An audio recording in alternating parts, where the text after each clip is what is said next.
Buenas tardes, estamos desde Idealex.press en un especial sobre Chambers and Partners. Tenemos a Rafael Meri con nosotros, y director para Latinoamérica de Mirada 360.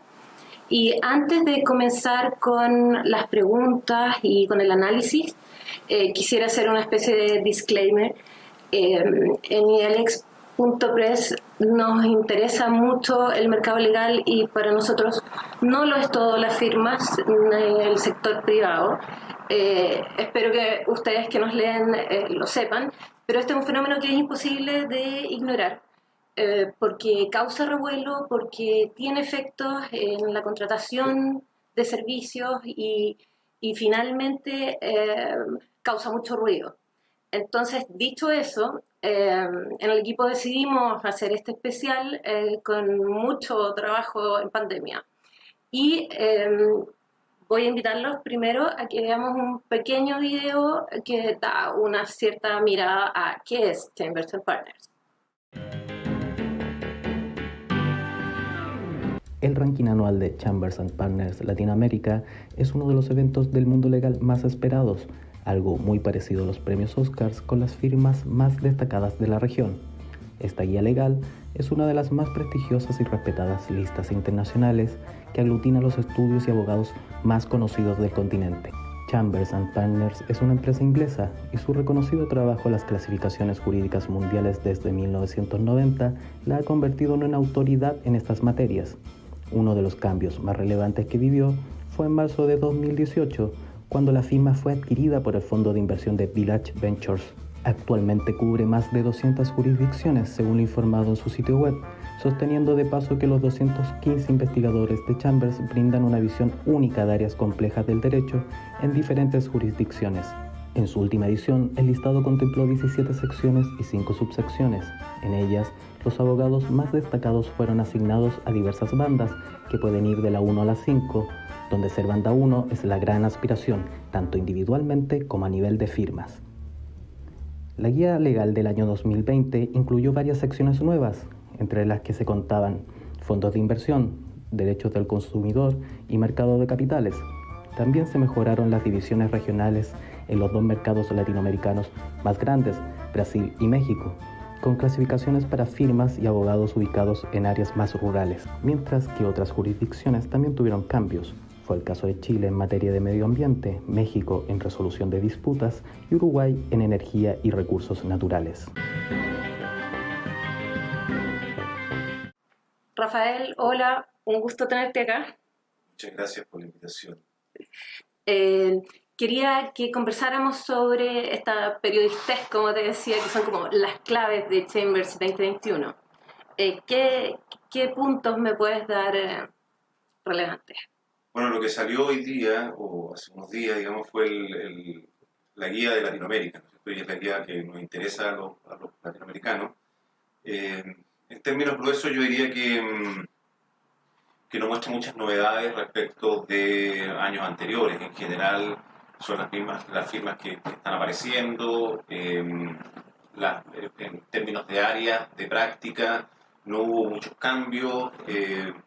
Algunos en Brasil echaron unas áreas, digamos, en otros países, pero en general se mantuvieron más o menos lo mismo. Con todo, uno puede observar cierta movilidad o ciertos movimientos de bandas de algunas firmas en distintos países de Latinoamérica, lo que uno podría presumir que hay ahí un mejor trabajo por parte de la gente de Chambers. Los movimientos, o sea, esta idea de que ciertas firmas de abogados estaban como colocadas en las bandas 1 o banda 2 solo por el nombre, digamos, parece que no es tan así.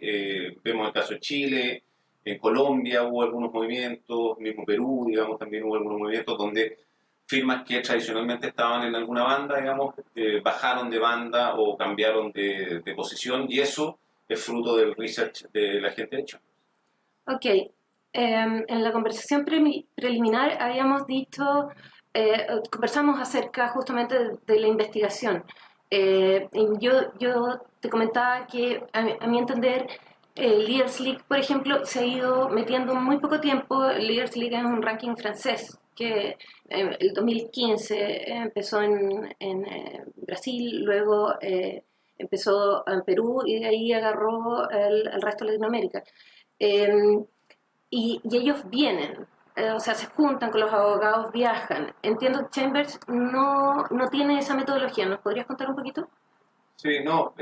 Bueno, el proceso de Chambers es un proceso en términos gruesos bien remoto o digital, digamos, a través de la submission de la firma y las entrevistas que hace la gente de Chambers, tanto a los abogados como a los clientes. Y eso se hace generalmente remoto, digamos, sin perjuicio que la gente de Chambers está viniendo a la región continuamente, principalmente en actividades de difusión o cosas, y en esas oportunidades aprovechan de entrevistarse con la firma. Yo creo que estos nuevos directorios, digamos, como Legal Leaks o Legal 500, que este último es un spin-off de Chambers,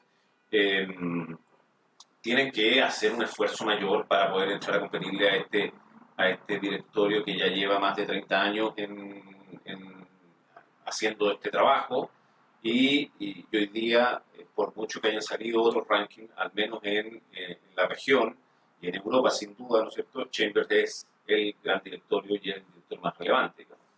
No ha entrado con tanta fuerza en Estados Unidos y Asia, digamos, pero porque ahí hay otro directorio en esa industria, pero Chambers en Latinoamérica sigue siendo el directorio más importante. Ya vamos a volver sobre el tema de la comparación, pero antes quisiera preguntarte sobre las categorías. ¿Tiene posibilidades Chambers de ir creciendo? Bueno, es complejo. Hay algunos años donde la banda 5, por ejemplo, que era una banda que se incorporó no hace mucho tiempo,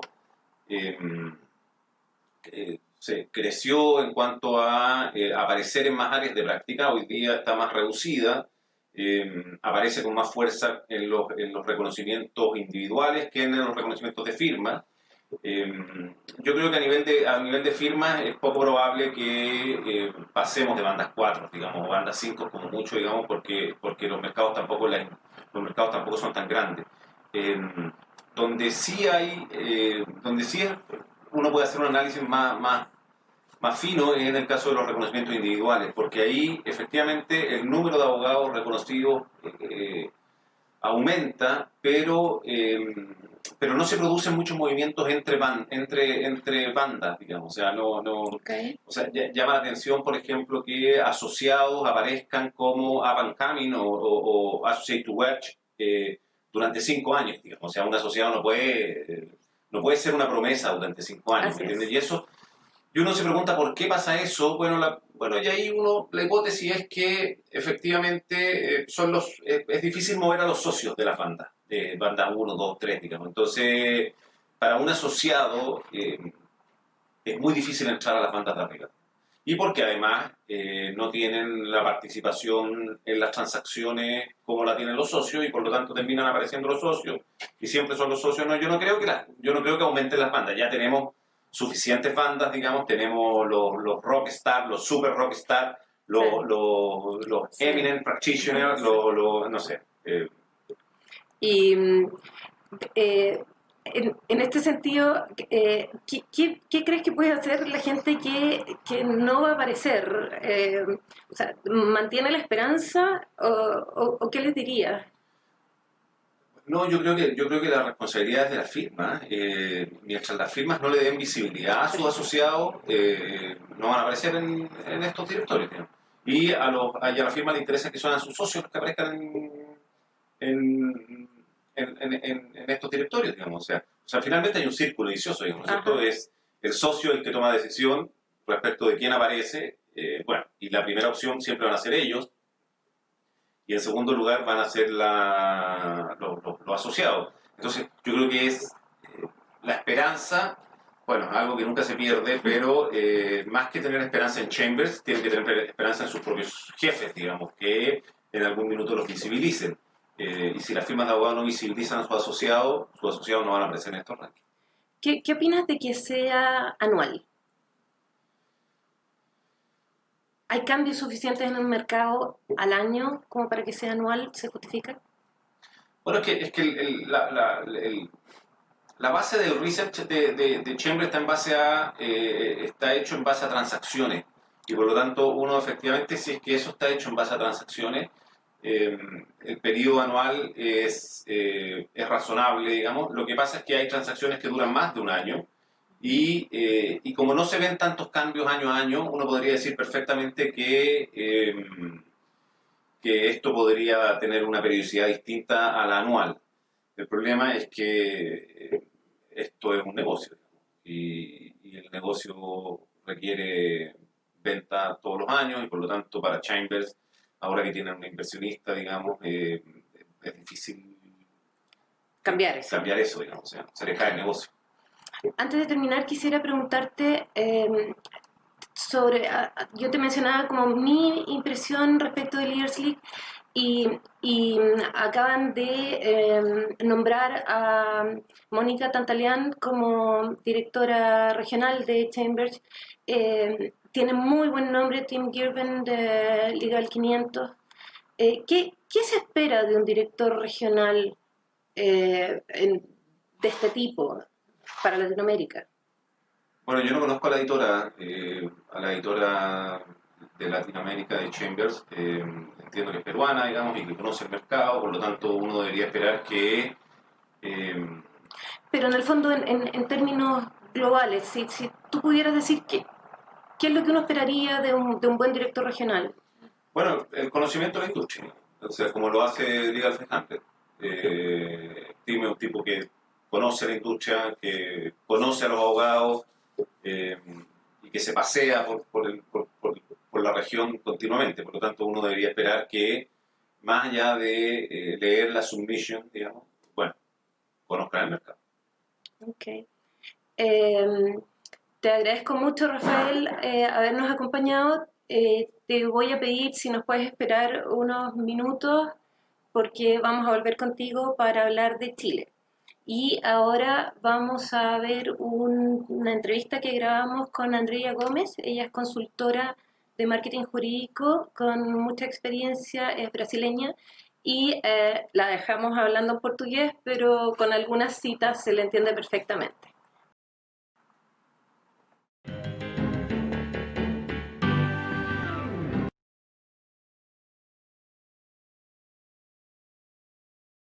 Então, é muito importante uma análise genuína, como se fosse das nossas forças e fragilidades para concorrer àquele ranking. E muitas vezes o escritório quer submeter para muitas áreas. O melhor começo é você começar pelas áreas que você é efetivamente competitivo.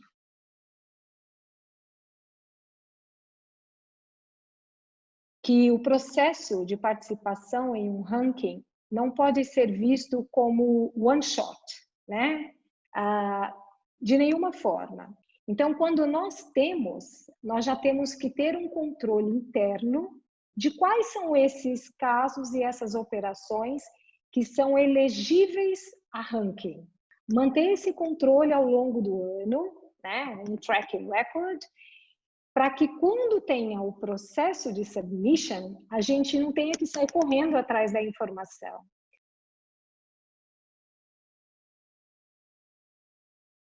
Eu vejo muitos advogados, vamos dizer, aflitos, até por não serem ranqueados. Advogados que são muito bons, que são excelentes, que têm muita expertise em uma prática. Eu preciso entender a dinâmica desse jogo, a estratégia desse jogo. Com certeza, nesse jogo, tem uma parte que eu posso controlar. Né? Quanto mais eu souber, quanto mais eu contar com especialistas. Por isso que ter uma equipe interna ou uma consultoria externa que entenda plenamente desse processo, como ele funciona, é extremamente importante. Eu sei como identificar um caso relevante, como identificar uma operação relevante, como defender o meu caso, a minha operação, para que aquilo chegue ao pesquisador de forma que chame atenção, que me diferencie quais os referees, quais os contatos, os clientes que eu devo indicar. Como que eu trabalho para favorecer tudo isso?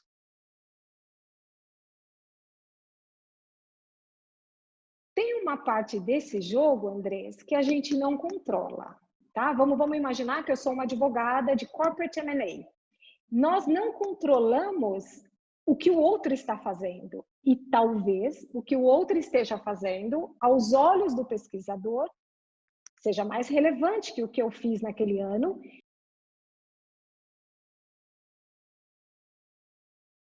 Eu indiquei as pessoas certas para falar sobre mim, para falar sobre a prática do escritório. E essas pessoas queriam contribuir, gostariam de contribuir, gostam muito do escritório, dos profissionais. Mas ela não conseguiu contribuir com entrevista.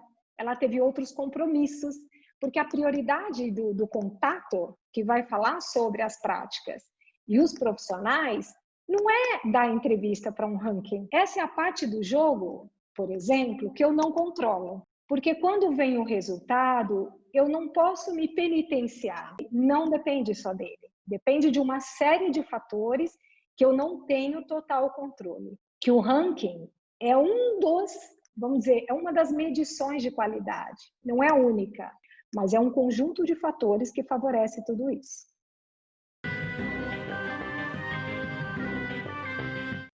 Damos las gracias a Andrea Gómez por su interesante entrevista sobre cómo postular a un ranking que tener en cuenta al momento de la decisión.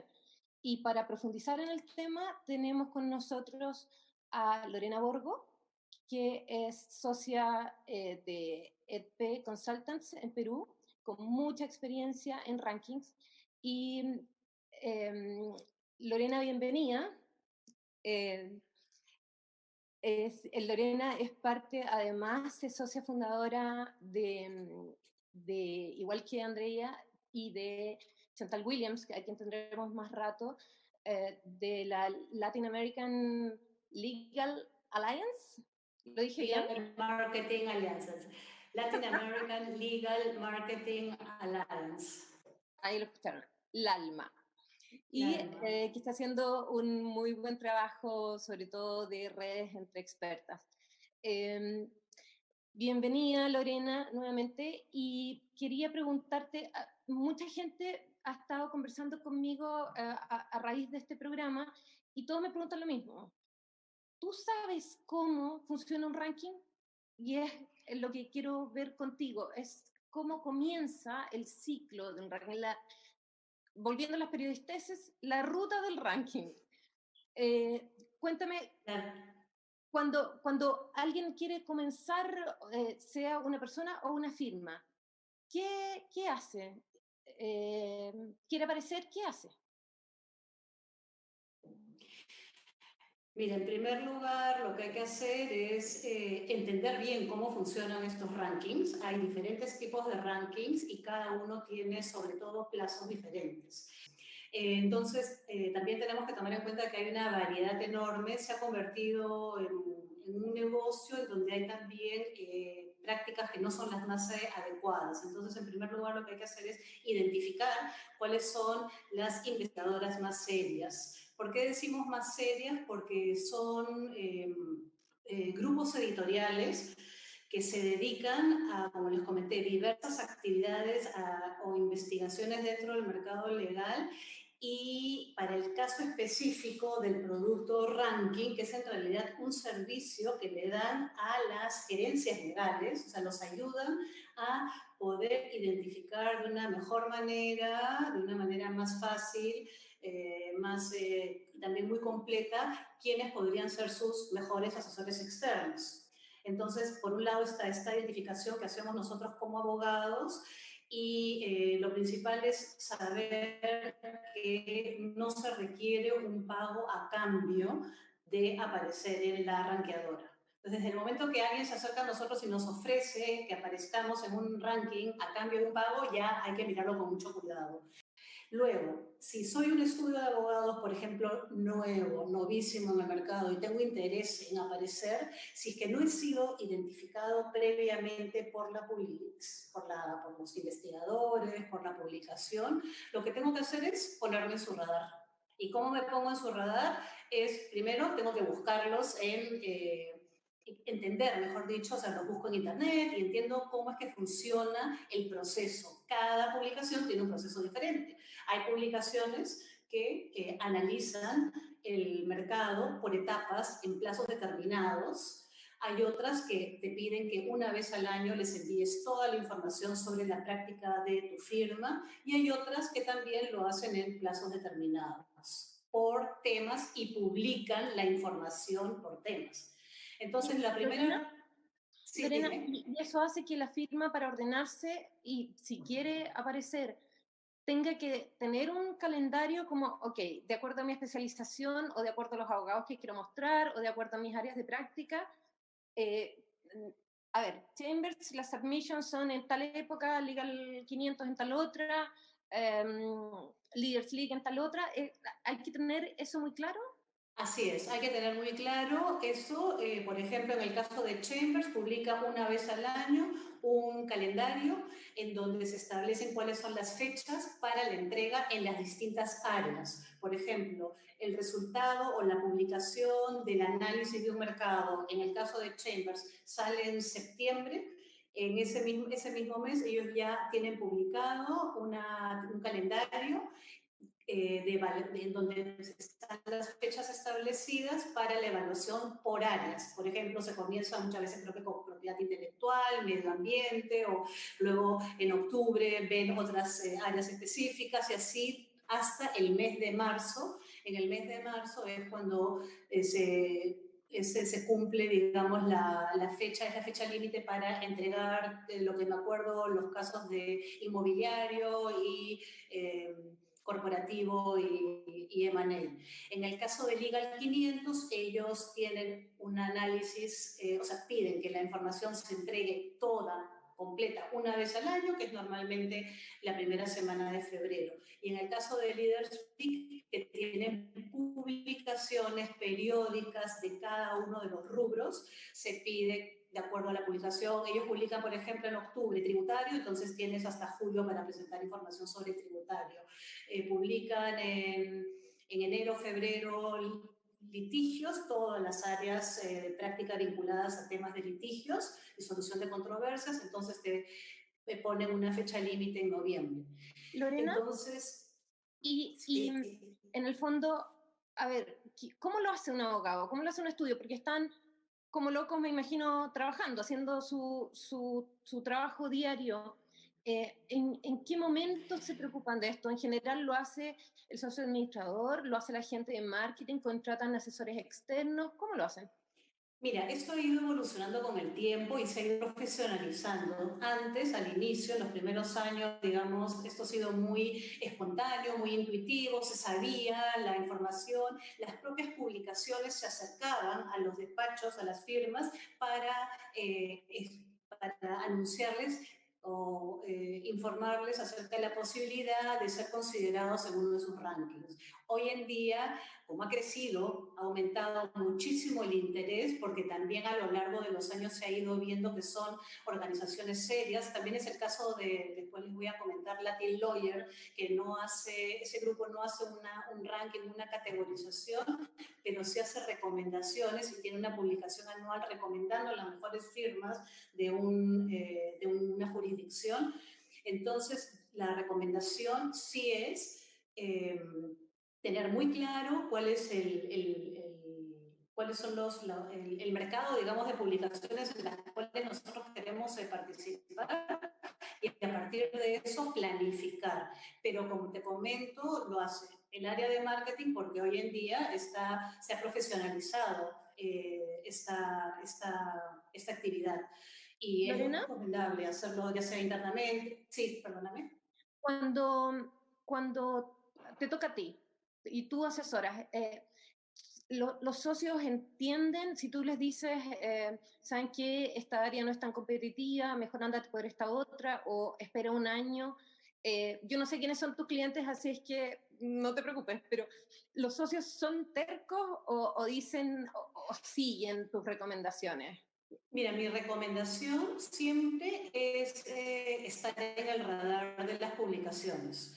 Entonces, por más que no se vea tal vez la posibilidad de que un área sea fuerte, pero si quieren el primer paso, entrar en el radar de la publicación, sí sugiero que presenten en las áreas que ellos consideren. Lo que hay que luego hacer es tener una estrategia muy clara de cómo es que queremos presentar el área y a qué abogados queremos incluir. Y allí sí soy bastante, digamos, exigente y ahí sí cuesta mucho eh, que los socios a veces, en general, me hacen bastante caso porque confían y conocen y saben que conozco muy bien mi trabajo. Pero a veces sí hay insistencia por presentar un área, a veces sí hay insistencia por presentar ciertos casos y sí, o sea, no soy tan rigurosa, dejamos libertad porque al final va a ser la propia ranqueadora la que va a decidir. Pero una vez que ya están encaminados, que ya se encuentran en la ruta hacia ser ranqueados, han sido ranqueados, sí trabajamos de una manera muy estratégica, desde cómo estructuramos la información que enviamos, cómo trabajamos la redacción, luego cómo presentamos los casos, cómo presentamos a los abogados para facilitarle, digamos, a la publicación el que tomen en cuenta la información que nosotros estamos enviando. Vamos a tener un video con algunos abogados hablando de estas transacciones, de estos deals. En el fondo, ¿en qué consisten? Porque para quienes no trabajan en una firma, bueno, ¿qué es un deal o qué es una gran transacción? Lo vamos a ver después. Pero a mí me quedan dudas, por ejemplo, también se ranquea, porque yo entiendo si tal vez en un arbitraje o en fusiones y adquisiciones, pero ¿qué pasa en laboral, por ejemplo? A ver, si hubo un due diligence, porque hubo una adquisición de una empresa, entonces, claro, se tiene que revisar los 800 contratos de trabajo, por ejemplo, ya. O hubo un tremendo juicio, pero en general hay áreas en las que tengo la sensación, mirando yo desde afuera, que la magnitud de estos deals no tiene que ver, no influye en cómo te rankean. ¿Es así? Mira, las publicaciones hacen diferencias de acuerdo a los rubros que ellos analizan y saben perfectamente que hay casos en los cuales, por ejemplo, si son meramente rubros transaccionales, lo que toman en cuenta es la materia de la transacción, el monto, las partes involucradas, pero también es importante tomar en cuenta que hay dos aspectos que se toman en cuenta, ahora hablando solamente de áreas transaccionales, son la complejidad del caso y en segundo lugar, cuál ha sido el aporte diferencial del estudio con respecto, o del despacho con respecto a, digamos, la competencia. ¿No? Entonces, esos son dos aspectos que hay que cuidar mucho, porque no solamente se importa el monto, que de hecho una transacción enorme como la que manejan los grandes estudios de abogados impactan, porque significa que ha habido cierto nivel o un altísimo nivel de complejidad, pero también muchas veces hay complejidades que van más allá de lo meramente monetario, económico, financiero, que puede ser complejidad jurídica, muchas partes involucradas, manejos de los tiempos, plazos, digamos que hay otros factores que se toman en cuenta. Luego, las publicaciones también están muy conscientes que hay áreas que no son transaccionales. Por ejemplo, laboral no es un área transaccional, es un área básicamente de consultoría. Y en ese caso sí se hace la diferencia, lo mismo pasa con tributario, en donde se puede mencionar casos que la empresa, que el estudio considera que son relevantes por la complejidad o por el impacto que pueda tener una consultoría o la solución la emisión de algún informe que pueda ayudar al cliente a solucionar algún problema o a pensar mejor en su negocio. ¿Cuánto tiempo lleva la preparación de estas submissions en general? Mira, hay algún me acuerdo cuando recién comenzaba, yo también quería saber cuánto tiempo me toma esto, ¿no? Cuántas horas voy a dedicar y sobre todo para poder justificar de alguna manera o entender cuál era el valor del trabajo que uno estaba haciendo. Entonces, depende.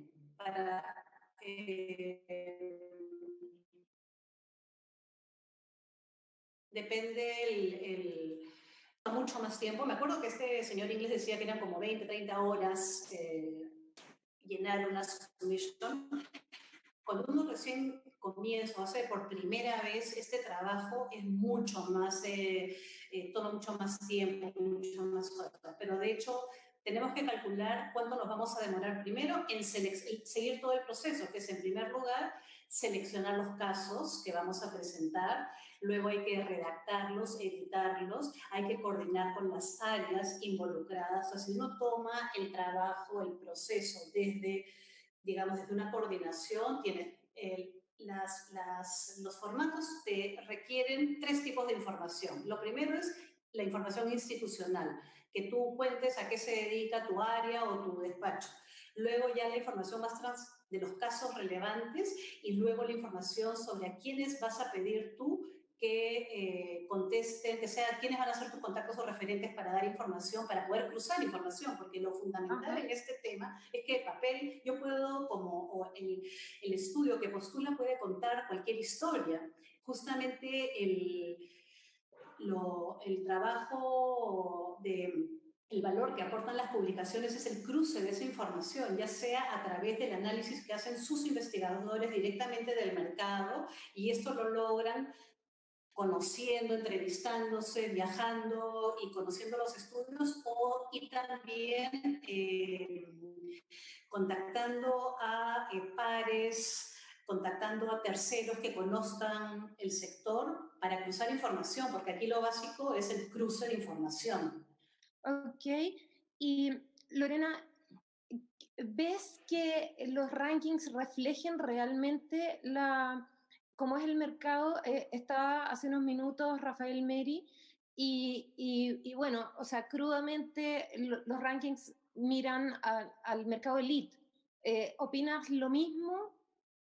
Mira, sí, pero eso está cambiando. En un inicio, de hecho, fue así y además ha sido la manera de posicionarse en el mercado y lograr más personas interesadas. Porque de hecho, como te comentaba en un inicio, estas son publicaciones, son grupos editoriales o grupos que no solamente se dedican al ranking, sino que tienen otros productos que ellos ya sea se los venden a los propios interesados en aparecer en estas publicaciones rankeados o a través de eventos u otras actividades que ellos realizan. Entonces, si bien es cierto, en un inicio era muy elitista y de hecho lo sigue siendo, hay una tendencia a ir incorporando cada vez más a firmas que pueden ser mucho más pequeñas o menos potentes en el sentido económico, pero que tienen un excelente trabajo, que tienen excelentes abogados y que porque no eran, digamos, referentes o no tenían un tamaño importante en el mercado, que a su vez ha sido lo que las ha jalado. O sea, esto ha sido como una rueda, ¿no? Empezaron con las firmas más conocidas y luego han ido incorporando estas otras y de hecho cada vez hay más interés. Estoy segura que en el caso, no he analizado exactamente cuántas firmas son las que ha rankeado Chambers en la última edición, pero Chile duplicaba el número de firmas y me imagino que en el caso de Perú estamos también avanzando en el número de firmas incluidas en su investigación. Bueno, te damos las gracias, Lorena.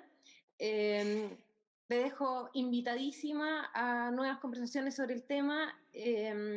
Van a ir surgiendo de este programa muchos interrogantes que después vamos a tener que ir respondiendo. Te agradezco tu tiempo. Gracias a ti, gracias a ustedes y encantada de seguir conversando porque realmente son muchísimos los temas que se pueden discutir y debatir. Los rankings juegan un papel bastante importante, porque tienen un efecto que va hacia adentro de las firmas, porque es una manera de revisarse y de ver, de alinearse en la firma, ¿no? Y esa es la gran ventaja que yo le veo más allá de poder ser reconocidos por el buen trabajo que realizan. Gracias, Lorena. Gracias a Ahora ustedes. continuamos con un video en que vamos a ver a 3 abogados que nos explican en palabras muy sencillas lo que es un deal o gran transacción.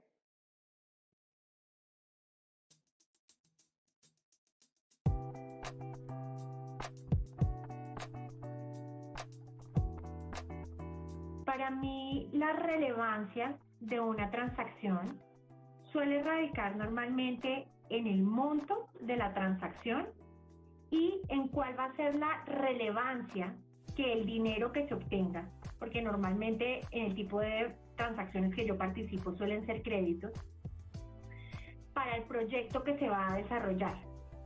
Entonces, mi área de práctica es minero, por ejemplo, y es importante cuando es una cantidad de dinero importante y cuando además la mina en la que se va a invertir o la construcción de la mina va a significar algo muy importante para el país y para ese proyecto en concreto. No existe una métrica como para determinar qué transacción es relevante y qué transacción no lo es, digamos. Obviamente el monto involucrado en una transacción de fusión de adquisiciones que implique la compra de una compañía o por parte de un competidor, una fusión, digamos, es un elemento importante, pero no es el único de ninguna manera. Estas transacciones son siempre momentos muy bisagra o clave en el ciclo de vida de una compañía. No todos los días una compañía se compra otra, o un fundador de una compañía la vende, o dos competidores se fusionan. Entonces, la verdad es que siempre, independiente del monto, son transacciones muy relevantes.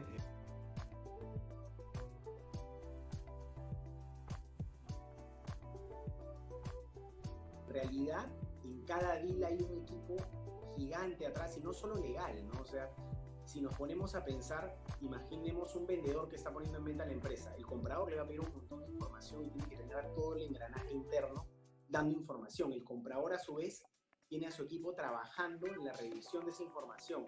Los abogados no solo somos los que vemos M&A, los que participamos, los que vemos M&A estructuramos con tributario, vemos el contrato, las responsabilidades, identificamos contingencias, pero esas contingencias nos vienen de un equipo multidisciplinario, ¿no? O sea, cuando un comprador decide comprar una empresa, se pone en marcha un proceso de due diligence.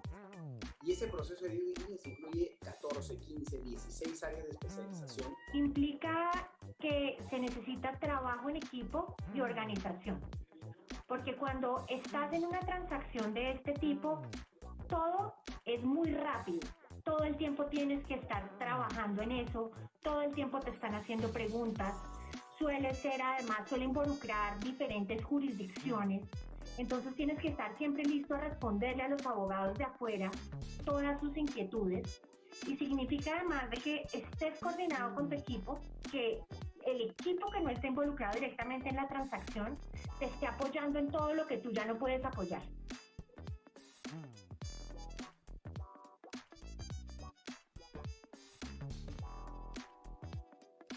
Muchas veces la parte que está afuera se involucra desde el principio, evento en el cual se puede demorar 6 meses o algo así. Hay otras oportunidades en que te involucran casi que ya al final. Entonces te dicen, mira, nosotros ya discutimos, este es el paquete de garantías, mira a ver si funcionan o no en Colombia, mira a ver si estas opiniones funcionan o no. Evento en el cual ya tu participación o la participación de una firma local puede tomar unos 2 o 3 meses. Y la duración también depende de qué tan dispuestos estén en las otras firmas a negociar. La experiencia es que hay firmas que son bastante agresivas, hay otras que lo son menos, y eso también hace que las transacciones y sus negociaciones duren un poco más o un poco menos. Pero si queremos poner así números promedio, en un deal regular, considerando pues tratativas, due diligence, firma de contrato, puede ser 3, 4 meses.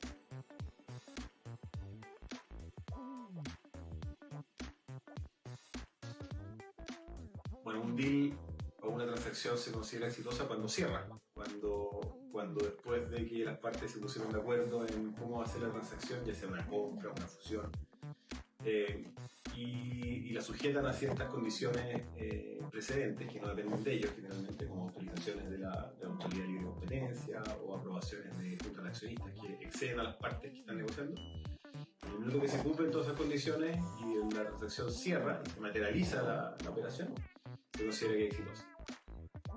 Yo creo que en el momento en el que se recibe la plata, en el momento en el que ya le dicen a uno como abogado, cuando ya dice, ya, cierro este documento, todos los otros abogados ya dicen, está cerrado, todos los documentos, las garantías fueron otorgadas y dicen, el wire transfer está en camino. En el momento en que el wire transfer está en camino y la plata que tenían los unos que prestar y los otros que querían recibir ya se va a destinar a lo que se tiene que destinar, se considera que fue un deal exitoso.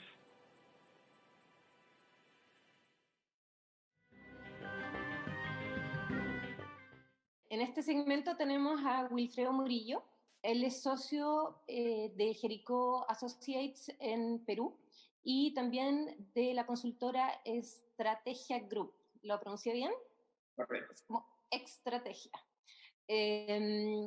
Wilfredo conoce en profundidad el mercado peruano y con él quise conversar acerca, bajar los temas directo ojalá a cifras, y quería partir, Wilfredo, explícanos, igual así como le pedí a Chantal y le pedí un poquito a Rafael Meri, ¿cómo se estructura el mercado legal peruano? En realidad probablemente no hay ningún estudio que haya realmente definido lo que es el mercado legal en general, pero desde mi perspectiva el mercado legal tiene varias dimensiones. Tiene la dimensión de los proveedores de servicios legales, que existen también hoy por hoy alternativos. Entiéndase que el mercado, muchas personas se centran solamente en las 100 firmas que aparecen en diversos rankings, pero en realidad en el Perú, por ejemplo, existen más de 1.500 empresas registradas como estudios jurídicos, y hoy por hoy las nuevas constituciones de firmas de abogados están utilizando otras nomenclaturas que no necesariamente tienen que ver ni con estudio jurídico, ni con estudio de abogados, ni con la palabra abogados. Entonces, el universo probablemente de las firmas de abogados puede llegar tranquilamente a ser más de 2.000, 2.500 como firmas de abogados, tomando en cuenta como característica que tengan 2 socios o tengan 3 socios. Que hay muchísimas de esas. Hay muchísimas firmas que hoy tienen 1, 2 socios o 3 socios, pero que no están dentro del radar de la industria para algunos, porque finalmente pues, no entran en competencia, pero, y estamos hablando probablemente solamente de los estudios que mucha gente conoce en Lima, capital, pero en provincias hoy por hoy existen otros estudios que están ganando un posicionamiento importante que muy probable que la gente no conozca de su existencia y que no lo están poniendo como dentro de lo que es la industria legal propiamente dicho. Entonces eso es por un lado. Por otro lado tienen las gerencias legales o los departamentos legales que hoy por hoy están creciendo mucho más que antes, que básicamente ahí tenemos también estructuras totalmente distintas, ¿no? Y tienes también el tema de los entes del Estado donde participan muchos abogados. Toda la parte regulatoria, si bien es cierto, hoy están siendo, digamos, gran parte de los equipos están conformados por abogados, pero por ejemplo, eso no se cuenta como parte también de la masa de la industria legal, que también son un tipo de clientes, pero al mismo tiempo tienen una figura de operador. La industria legal también son las universidades o las facultades de Derecho. Desde mi perspectiva, ellos también entran dentro de la industria legal porque son una parte estructural formativa. Y hay un tema... Sí, dime. O sea, déjame decirte, estamos demasiado alineados porque yo partí este programa diciendo eso, digamos, que el mercado legal no son solo las firmas, así es que, bueno, estamos como hermanos. Continúa. Sí, y otro tema es que el mercado legal son o sea, si tú hoy por hoy dices quién es tu consumidor, muchas veces se enfocan a la empresa, pero realmente el consumidor también son las personas naturales. La sociedad consume mucho de los abogados y consume mucho de los abogados en su día a día, en sus litigios personales, en aquellos emprendimientos donde pues no están formalizados, pero tienen conflictos, ya sean transaccionales, de pequeña cuantía, pero ellos también son consumidores. Entonces, el mapa de la industria legal son mucho más allá de simplemente las firmas de abogados y las gerencias legales de empresas, porque el universo es mucho más amplio. Como digo, hay un universo... Sí, dime. Enfoquémonos en las firmas. ¿Lo ves dinámico? ¿Qué pasó bueno, este año en realidad no es este año, es el anterior. Rafael me explicaba que hasta marzo, más o menos, hasta mayo, se hacen las investigaciones. Entonces, 2021 tomaría bastante de 2019 en el fondo. En el caso del Legal 500, como se presentan todos los formularios de submission, se presentan en febrero del año donde va a salir, o sea, por ejemplo, han salido en febrero, pero toman en cuenta un año de investigación, o sea, toman en cuenta febrero 20, febrero 2019, más o menos ese rango de investigación, y sobre la base de eso salen los resultados. Ahora en septiembre, pero salen resultados en septiembre 2020, pero la nomenclatura es Chambers o Legal 500 2021. Entonces, eso genera un poco para encuadrar el tema. Si nos enfocamos un poco en los resultados de los directorios, sí, efectivamente. O sea, han tomado como periodo de investigación lo que pasó el año pasado como referencia inicialmente. Entonces, ¿y para ti esto fue dinámico? ¿Hubo cambios? El 2019 fue un año aquí en Perú bastante interesante. Bueno, Cuatro Casas, con la apertura que tuvo la oficina Cuatro Casas aquí en Perú, que jaló socios importantes, que hubo movidas muy interesantes, la salida de un socio importante de una firma transaccional que está en el top 5, top 7 en temas y aparece muy rankeado, se fue a una Big Four, para las Big Four tomar pues un poquito más de consistencia en la competencia que están desarrollando, porque ya no están solamente viendo los temas laborales tributarios, o sea, se fue básicamente casi todo un área de financiamiento de proyectos. Y sobre la base de eso ha habido muchísimo movimiento, o sea, ha habido muchísima movida de socios, de firmas, socios mayoritarios, socios, digamos, socios senior, no estamos hablando de socios de poca relevancia, sino socios senior que se han ido moviendo de firmas. Ha habido la apertura de nuevas firmas basado también un poco en la salida de algunos socios o asociados senior, lo cual también hay que tener en cuenta que esto es parte de las canteras que han venido formando los estudios. Bueno, la salida de dos socios principales de una firma importante que era básicamente... Miranda y Amado. Por ejemplo, el caso de Miranda y Amado también es un caso interesante de que en realidad el mercado está en movimiento y los socios ya no existe una sola línea de cómo se deben llevar las cosas. O sea, movidas, como te digo, de socios realmente importantes que uno decía difícilmente va a poder salir de la firma porque hay una relación muy fuerte de marca, pero el año pasado había un movimiento bastante importante de movida de socios, de jale de equipos, que probablemente ha sido el año de más movida que desde que tengo en el mercado ha sido el de mayor trascendencia. O sea, no han llegado más firmas más que la de Cuatro Casas. Bueno, se creó, o Casa Hierro ha sido parte de ese que es una firma europea, también, bueno, con la participación de ellos, te podría decir que han sido las dos movidas internacionales más importantes que se han podido dar en el Perú. Pero más que eso, en los años anteriores han habido el arribo de muchas firmas que han sido importantes. Sin embargo, ha sido más un movimiento de equipos, de socios, lo que realmente ha existido en el 2019 como un análisis, ¿no? Este año... Antes de eso, tengo una pregunta que tiene que ver con algo que no le pregunté a Rafael ni a Lorena Borgo, que estuvo justo antes de ti. Esta cosa de los socios que no son equity, que son socios senior o socios solos, pero que realmente lo que uno podría pensar, digamos, no son socios. ¿Por qué se usa esta nomenclatura? ¿Va a haber algún cambio? Esos socios que no llegan a ser socios en el capital o socios de primera línea o socios clase A, no sé, ¿son los que se van? Una duda personal. A ver, en principio los socios son necesarios. ¿En qué sentido? A nivel de estructura, mientras más socios tienes aparentemente más líderes de trabajo. A nivel societario vas a entender que como cualquier empresa vas a tener estructuras totalmente distintas. Hay algunos que van a poder participar. Yo te cuento, o sea, si hay firmas que para ser socio tienes una participación del 1% o del 0.5% de la sociedad. Pero a lo que me voy es, los socios son necesarios porque finalmente eso amerita que tienes mayor liderazgo y equipo hacia abajo.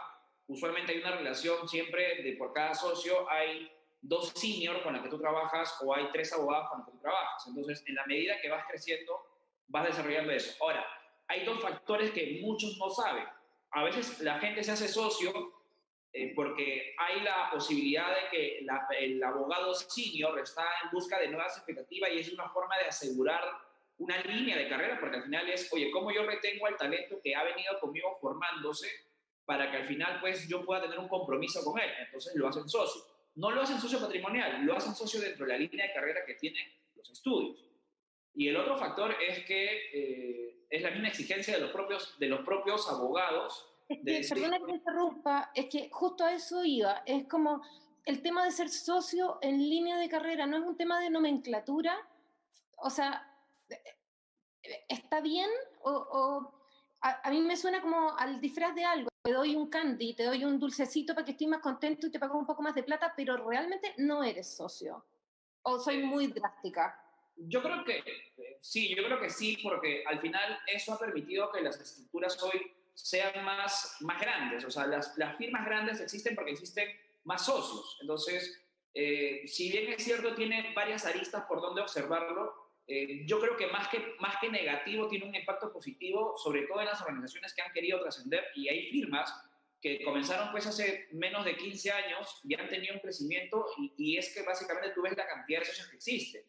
Mucho de eso pasa, el no abrir la sociedad, así sea un tema básicamente de categoría, genera que muchas firmas no hayan tenido la escalabilidad o el crecimiento que hoy por hoy tú ves en firmas que hace 15 años eran básicamente 2 socios cuando se constituyeron. En la medida que tengas más socios, y aparte que también sí tengo un cuestionamiento respecto al perfil del socio actual, o sea, no del socio actual, digamos, de los socios que han crecido siendo socios, pero que no se ponen el negocio al hombro. Pero bueno, es otro tema. Pero yo digo que sí es un tema positivo, sobre todo porque si uno analiza la trayectoria de las firmas, de las últimas, del top 20, muchas han tenido 35 años de existencia o 40 años de existencia. Entonces, muchas de ellas han destacado porque han ido integrando socios. O sea, pertenecer al equity significa un mayor riesgo. Ahora, ¿cuántos de los socios están dispuestos realmente? Porque acuérdate que si tú quieres ser parte del equity, tienes que aportar un capital. Y a los abogados, tú dirás a un abogado, oye, ¿sabes qué? Necesito que aportes un capital, no sé, pues de $50,000 para ser parte de la sociedad. Habrá muchos socios que dirán, no lo quiero hacer. Entonces, son varias variables en realidad, yo creo que de cara al tema de la sociedad. Sí tiene un impacto, se puede ver de forma negativa. Si me dices hay un tema negativo, que no todos los socios son socios realmente de equity, pues como te digo, hay personas que eso no les suma mucho en su desarrollo profesional, ¿no? Te diría eso. ¿Que sería lo ideal? Sí. ¿Que ha tenido efectos positivos? Yo te diría que a lo largo de los 20 últimos años del movimiento del mercado legal, donde ha habido más la creación de estas firmas, pues te diría que ha sido de mucha utilidad para su crecimiento, ¿no? Ok, ahora bajemos, yo sé que nos atrasamos y que tienes muy poquito tiempo. Bajemos a los resultados de Chambers. Cuando preparamos la entrevista, tú me comentabas que al año anterior ya había habido 2 categorías nuevas, ¿no? Justo, lo último que nosotros sabemos es, bueno, es que Chambers abrió la categoría de ALCPs, los proveedores alternativos de servicios legales, y Liga 500, en el caso de Liga 500, entiendo que están abriendo su área de compliance. Básicamente son los directorios o las áreas que se abren en el ranking es por demanda del mercado, porque existe cada vez más requerimientos al respecto, ¿no? Lo mismo pasó con el tema de arbitraje, ¿no? O sea, arbitraje en principio solamente había la categoría de litigios, después se abrió litigios arbitrales y después también ahora pues hay árbitros más demandados en la categoría de litigios. O sea, nuevamente los directorios han ido también un poco respondiendo a las nuevas demandas del mercado o a las nuevas áreas que se vienen abriendo, a los nuevos servicios que se vienen prestando, ¿no? Entonces, los directorios son un reflejo de lo que existe en la industria legal. Tomar en cuenta también que el protagonismo de los General Counsel se ha vuelto un tema muy relevante al momento de también candidatear. O sea, antes bastaba para muchas firmas reportar sus transacciones. Sin embargo, en los directorios realmente lo que importa muchísimo es la referencia del cliente. Y a veces la relación con el cliente, por más que sea una relación de años, no hay una relación entre el general counsel o la persona que pones como referido y el abogado que está candidateando como socio o como líder del equipo. Entonces, a veces cuando los investigadores ven esa incongruencia dicen, ok, puedes tú tener un tema transaccional importante, pero el cliente no te reconoce. Y ese es un factor o un valor importante que muy pocas veces en la estrategia de postulación existe, digamos, muy claro. Tomar en cuenta que los directorios son como un área de especialización del derecho. O sea, para las personas que nos dedicamos a esos temas, nosotros tenemos un área especializada en estos temas porque realmente los directorios tienen su dinámica, su conocimiento, características y demás. Entonces, importando sobre ello. Un tema también relevante es que he visto 4 firmas del New Law, o sea, las que han salido nuevas, con las características nuevas, que han podido tener un poco el recorrido o han apalancado un poco su posicionamiento y su postulación, también habiendo venido de firmas importantes o habiendo ya trabajado en estos temas importantes.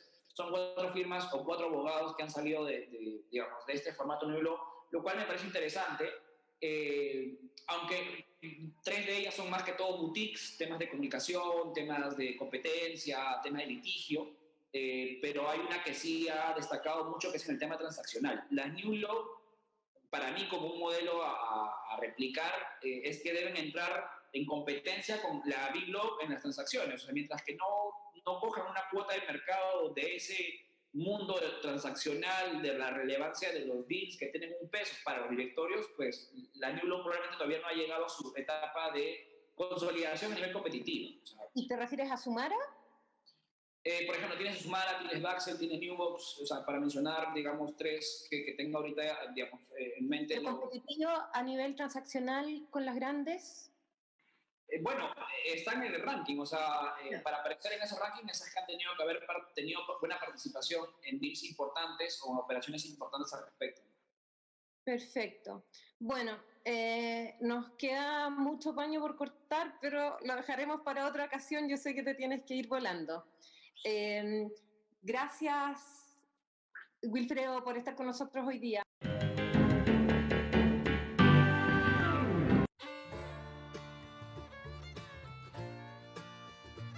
Es un mercado muy dinámico, es el segundo mercado más fuerte de América Latina después de Brasil.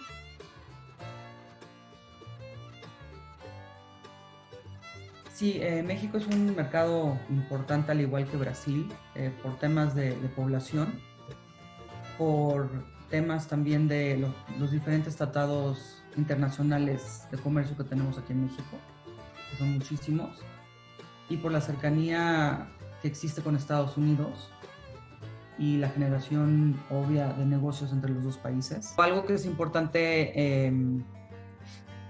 que no tiene Brasil es que en México hay muchos más despachos internacionales que pueden trabajar y en Brasil está limitado por las leyes que tiene Brasil. Una diferencia con Brasil es que aquí en México sí hay una presencia o ha existido una presencia fuerte de despachos internacionales y normalmente han sido americanos o han sido estadounidenses, pero también una presencia de los españoles.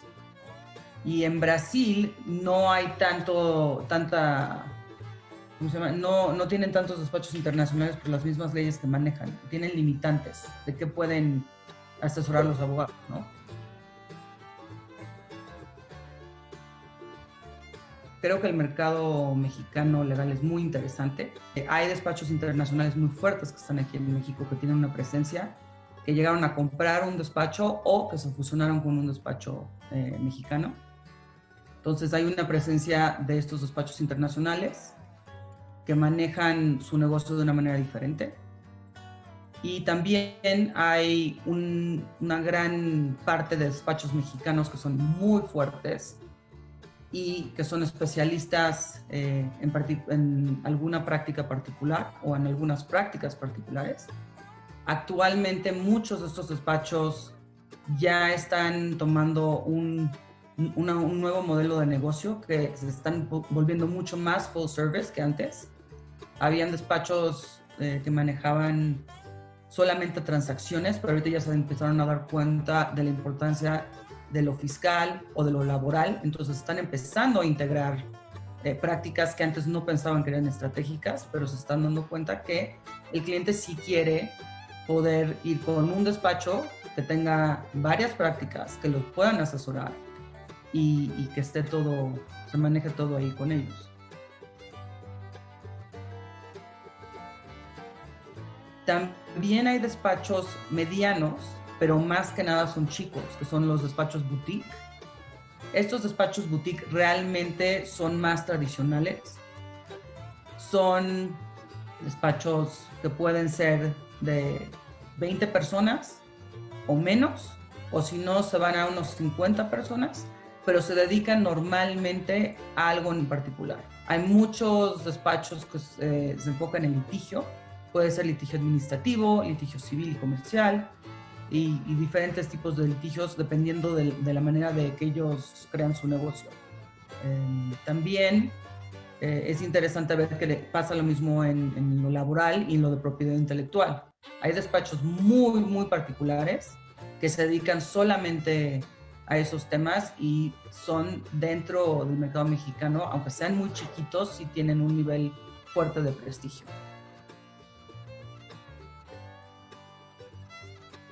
Que se enfocan al top 1% y que cuando ellos rankean se enfocan muchísimo a esta parte de no necesariamente van a estar enfocándose en los despachos más grandes, se van a enfocar en los mejores. Literalmente ellos dicen, we rank the top 1%, they're the best, but not necessarily the biggest. Los líderes de las diferentes prácticas, ya sea a manera equipo, que normalmente son los socios, o a manera despacho.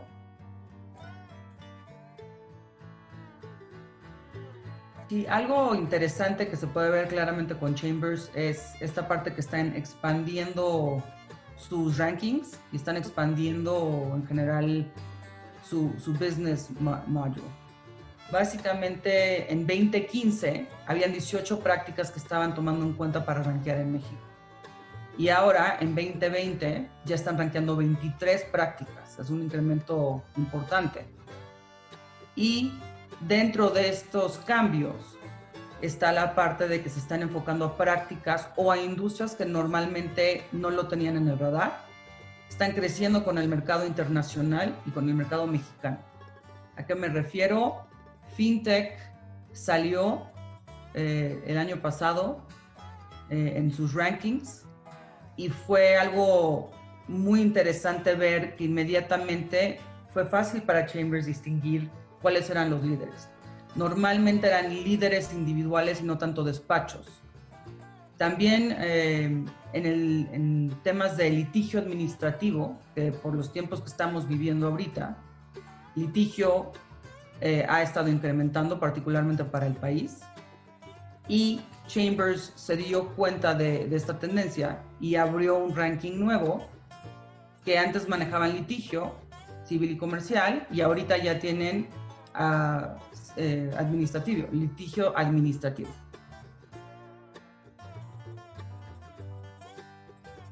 Tendencias importantes que están integrando a la investigación de México y a los servicios que ofrecen a México Chambers es la parte de diversidad e inclusión. Se puede ver a través de lo que escriben, también se puede a través de la nueva oferta de servicios que están empujando muchísimo, que son eventos. Son diferentes tipos de eventos, pero ya hay uno que está enfocado completamente a temas de diversidad. Y particularmente en México se está empujando mucho la parte de género, de apoyar a las mujeres, de darles una voz y de poder tener más visibilidad, ¿no? A través de los rankings, a través de foros, es algo como muy importante.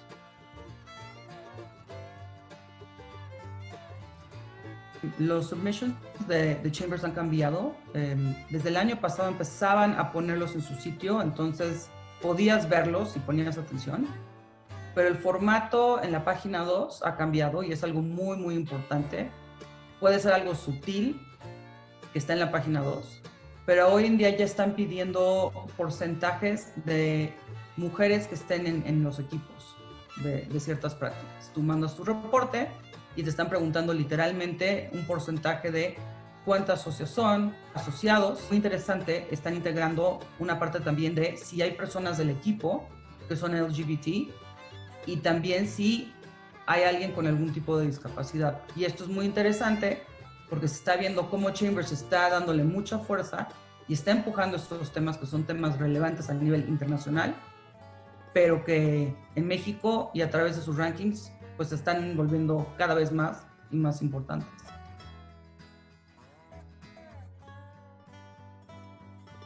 Ellos mencionaron que de todos los países en América Latina donde se está viendo menos porcentajes en sus rankings de mujeres es en México. Cuba era de los países donde tenían más rankings de mujeres y México estaba en el extremo. 9% de los rankings son sobre mujeres, ¿no? Y es algo que Chambers obviamente está tomando nota y lo está tomando en cuenta y cada vez lo va a empujar más.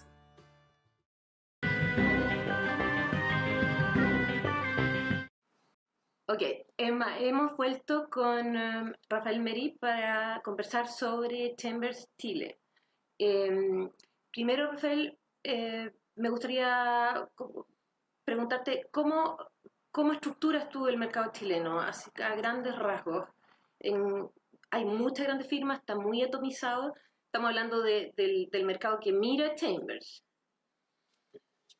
Sí, a ver, ese mercado que es el mercado de elite, digamos, hoy día deberían haber, existen más o menos 450 firmas de primera línea, digamos.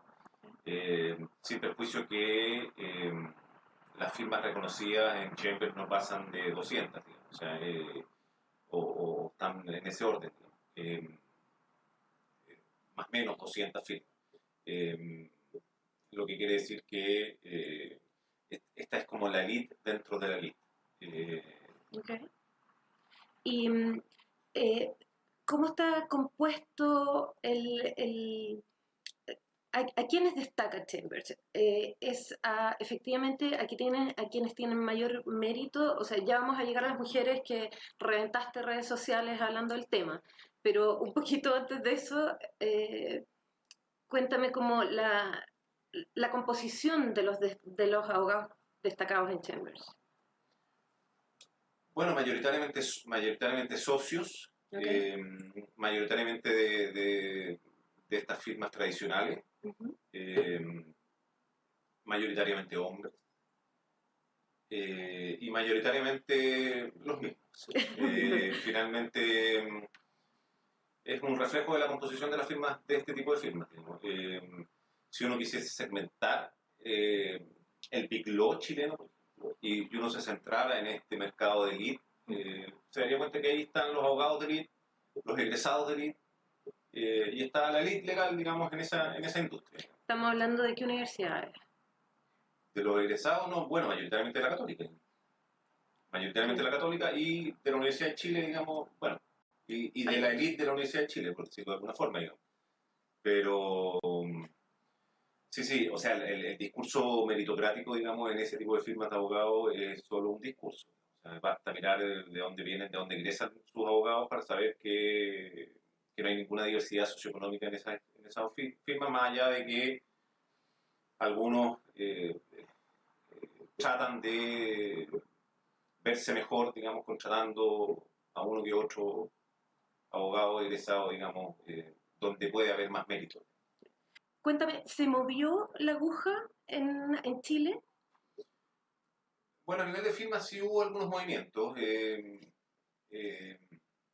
O sea, y esto de nuevo es lo que decía yo antes, digamos, a propósito del research que hace Chambers, que parece que puede haber estado más o sea, pueden haber pasado dos cosas. O el research es más preciso, o algunas firmas han perdido posición en cuanto a transacciones en ciertas áreas, ¿cierto? Uno lo ve, a mí me llamó mucho la atención. Kerry, por ejemplo, perdió una banda 1 en labor, en laboral, bajando a banda 2, digamos, uno dice, bueno, el cambio no es tanto, pero algo tiene que haber pasado ahí, digamos. PPU perdió muchas bandas, o sea, bajó bandas, digamos, más bien. Lo mismo pasó con Prieto, lo mismo pasó en Guerrero Olivos. Pero podría ser parte de este juego bonito, que bueno que no estén los mismos de siempre porque suben otros, o ahí hay algo que se hizo mal.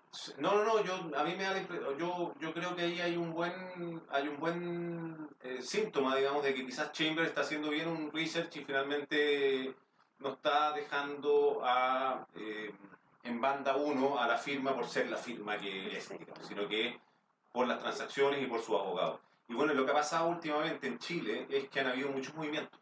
Dentro de las firmas se han disuelto algunas firmas, se han armado spin-offs, algunas fusiones que se habían hecho se disolvieron, otras firmas se dividieron, entonces eso también hace que se disperse mucho más el Chambers. Si uno revisa el año de creación, y yo en esto lo reviso, digamos, sí. El año de fundación de las firmas de abogados, uno se da cuenta que la gran mayoría de las firmas fue creada en los últimos 5 años. Por lo tanto, eso quiere decir que el mercado se ha movido mucho en los últimos años. Yo no creo que sea una cosa tan reciente, pero, insisto, el año 2019 fue un año de hartos movimientos en la industria. O sea, fueron, no sé, bueno, basta recordar el caso de Aninat, digamos, ¿no es cierto?, que se dividió, Aninat Schwenke, hoy día son 3 firmas, digamos, ¿no es cierto?, donde los 3 aparecen en el ranking, digamos, bueno, Schenke y Atkinson, digamos, como firmas, digamos, pero a nivel individual también aparecen abogados de Aninat, y así, digamos, ¿no es cierto?, los movimientos que hubo al interior de PPU, también dispersó un poco. En Guerrero también han salido un par de socios, y esos movimientos finalmente hacen que Riet Fabres, digamos, que también hoy día están ellos solos, digamos, Palma, digamos, que se dividió porque una fusión que fracasó. Así es. Y ¿ha tenido algo que ver la pandemia en esto? ¿Jugó algún factor o los análisis se hacen antes? No, bueno, yo creo que el análisis termina en mayo, entre septiembre y mayo, por lo tanto se hace por lo tanto no, yo diría que la pandemia no jugó ningún rol importante. Lo que va a haber que ver si es 2022, el ranking 2022, a ver si movió un poco la búsqueda en ese sentido, pero no, yo creo que a la pandemia le hemos dado más importancia en el mundo legal de lo que realmente ha tenido. Perfecto. Y para terminar, bueno, la explosión de redes sociales con tus posts sobre mujeres y socias. Cuéntanos un poquito de las cifras. Antes, Mauricio París de Écija escribió una columna en Alex dando los porcentajes socias, hablando del techo de cristal y de cómo ellos hace algunos años perdieron, entiendo que antes de Écija, perdieron un contrato justamente por no tener socias. Y que eso a él lo motivó mucho y lo dejó pensando. Tú tocaste este tema y los abogados chilenos son pésimos para redes sociales, pero pésimos. Y sin embargo tuviste lleno de comentarios y nos llegó a todo el mundo.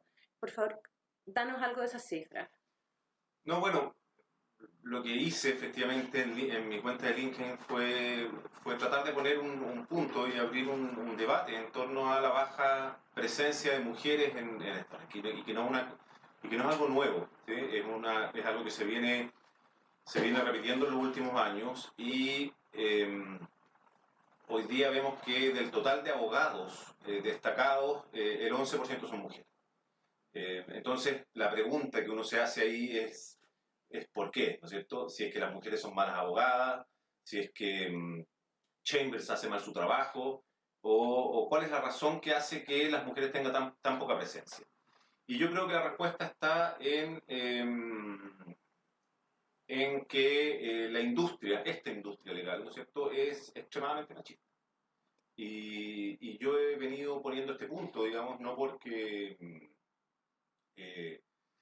quiero levantar, digamos, la bandera, digamos, de las mujeres, digamos, sino que porque me parece altamente preocupante. Y yo tengo la idea, digamos, pensando esto, que El problema está en el origen de estas firmas de abogados. Las firmas de abogados son firmas creadas por hombres y para hombres, ¿sí? Donde las mujeres tienen muy poco espacio, sobre todo como consecuencia de el modelo de trabajo o el modelo de negocio de estas firmas. Ajá. Y uno de los principales problemas, además que es un problema expandido, no solo para el tema de la diversidad, es la facturación por hora y el medir la productividad por hora. Hoy día se sigue incentivando, incluso se recomiendan métricas, ¿no es cierto?, para medir la productividad por hora en circunstancias que la productividad por hora es el gran germen o el gran virus, digamos, más relevante que el coronavirus, que en la industria legal. Un cliente no compra horas, un cliente compra productos, o sea, aquí la disyuntiva está en que las firmas de abogados venden horas y los clientes no compran horas. Entonces, algo anda mal. Y eso resulta especialmente relevante, a mi juicio, para las mujeres, ¿no es cierto? Porque las mujeres, el verse presionadas por cumplir horas, porque las miden por las horas que cumplan y no por la productividad en cuanto a la calidad del servicio o el entregable, digamos, ¿no es cierto? Finalmente les juega en contra. Voy a decir, o sea, metemos ahí también gerencias legales, por ejemplo, Sí. o la profesión in-house, en que en general hay más mujeres, e incluso en el sector público también en el sector judicial hay muchas mujeres. Sí, bueno, hay sectores donde es más paritario esto, ¿no es cierto? Pero a nivel de gerencias legales, si bien hay más mujeres, pero no conocemos los datos de los equipos, digamos, sino que más bien demuestra, ¿sí? Pero a nivel de gerentes legales o fiscal, la proporción no es tan distinta a la de socias. Okay. No sé, yo he hecho estudios a partir de una muestra como de 350 gerencias legales y más o menos el 20% o un poco menos son mujeres. Eso quiere decir que no está muy lejos del 13%, del 12%, no, en realidad un 11% de las socias en estudio. En el sector público la cosa es más distinta. En la academia legal, por ejemplo, la academia legal es muy... Yo trabajé mucho tiempo en la Universidad de Huertal y en la Universidad de Huertal las profesoras mujeres, digamos, simplemente eran discriminadas. O sea, ganaban menos, no accedían a los cargos titulares, digamos. Ese es todo un tema... Y finalmente... Eso pasa en la academia, eso pasa en la industria legal y yo creo que hay que ponerlo, hay que insistir, hay que dar esta lucha. Yo tengo una sola hija y mi hija es mujer, digamos, y el futuro es de las mujeres, por lo tanto mi lucha no es por mí, es por ella. Muy bien. Hace unos días estuve hablando con Alejandro Rieta, que fue gerente legal de una empresa importante en Perú, agrícola, o sea, de agroindustria, y que ahora es socio en un estudio jurídico. Entonces estuvimos conversando sobre el tema de la medición por hora. Y te voy a dejar invitado porque yo creo que en algún momento deberíamos conversar los tres. Ahí es imposible abordarlo todo aquí. Y además nos vamos como saliendo un poco del fenómeno Chambers, pero te agradezco mucho haber venido y hasta una próxima entrega en que vamos a conversar de 1000 temas más. Muchas gracias. Bueno, lo que salió hoy día, y hay otras que también no hay ningún estudio que haya realmente definido lo que es por la cercanía que existe porque normalmente el tipo de transacciones que yo